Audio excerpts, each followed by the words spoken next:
Wahyu 6 ayat 7 dan 8. Dan ketika anak domba itu membuka meterai yang keempat, aku mendengar suara makhluk yang keempat berkata, "Mari." Dan aku melihat sesungguhnya ada seekor kuda hijau kuning, dan orang yang menungganginya bernama Maut, dan kerajaan Maut mengikutinya. Dan kepada mereka diberikan kuasa atas seperempat dari bumi, untuk membunuh dengan pedang, dan dengan kelaparan dan sampar, dan dengan binatang-binatang buas yang ada di bumi. Seekor kuda hijau kuning adalah penglihatan yang muncul setelah Tuhan Yesus membuka meterai yang keempat.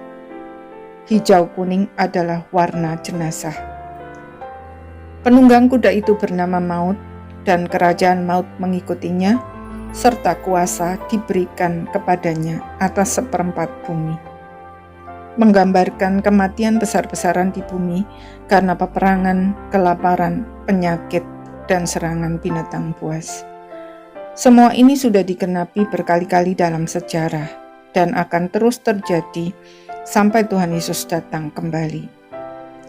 Perang Dunia Pertama dan Kedua, serta perang-perang antar bangsa lainnya telah menyebabkan kematian besar-besaran di seluruh bumi.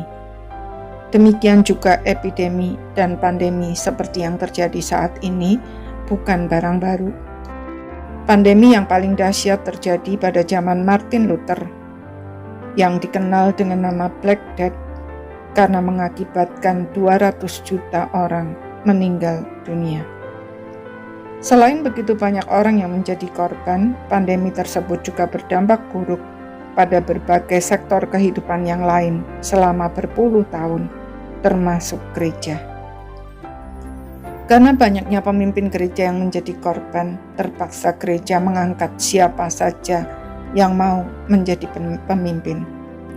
Akibatnya terjadi penyimpangan ajaran yang demikian parah, sampai akhirnya Martin Luther mempelopori gerakan reformasi gereja. Hari ini pandemi kembali melanda dunia.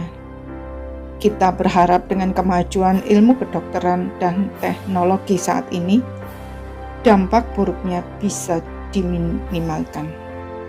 Meskipun demikian, jangan pernah bersandar pada semua itu. Sebab semua itu fana.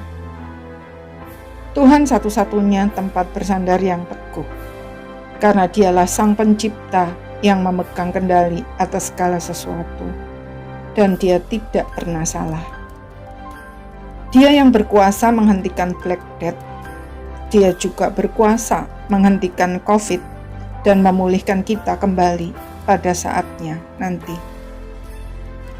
Bagian kita adalah mencari Tuhan, sambil memohon agar Tuhan berkenan membuka mata iman kita untuk melihat hal-hal yang bernilai kekal di balik semua yang terjadi. Dengan demikian kita dimampukan untuk bertumbuh, serta menggunakan semua potensi yang kita miliki dan semua yang masih bisa kita lakukan untuk menjadi berkat, sambil menjaga diri tetap sehat, jasmani dan rohani. Kiranya Tuhan menolong kita semua melewati masa-masa sulit ini, dan keluar sebagai pemenang. Amin.